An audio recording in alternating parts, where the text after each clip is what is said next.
Hello, my name is Saya Yu, and this will be my video on functional analysis. Functional analysis is a type of analog assessment that looks to find the function of a behavior.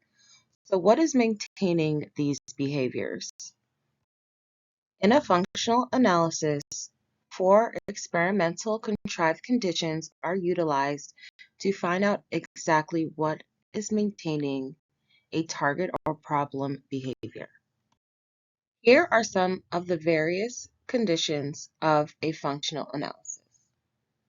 The first one is the play or control condition. In this condition, the client has free access to reinforcement in the environment.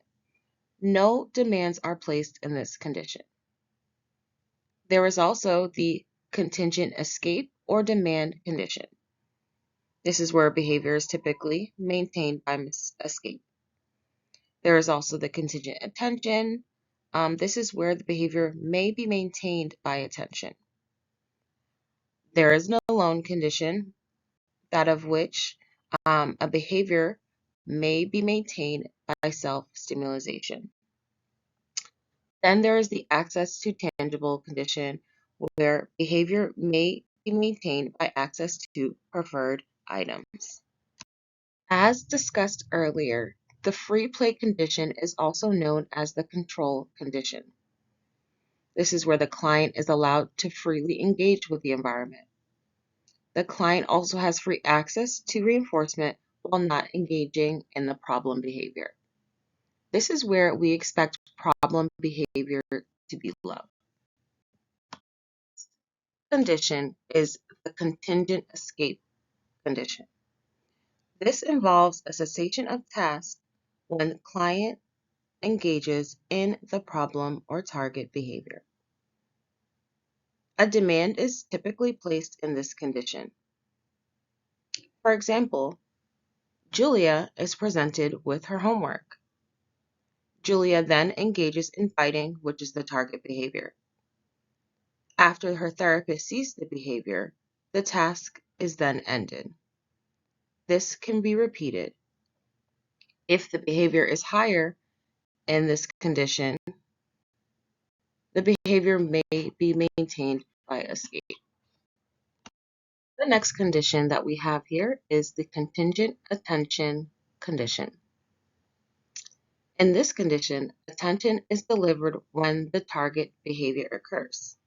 For example, Julia is playing with a toy. The therapist is not providing her with attention, but is still monitoring her behavior. Julia then begins headbanging, which is the target or problem behavior. In this condition, her therapist verbally and/or physically consoles her.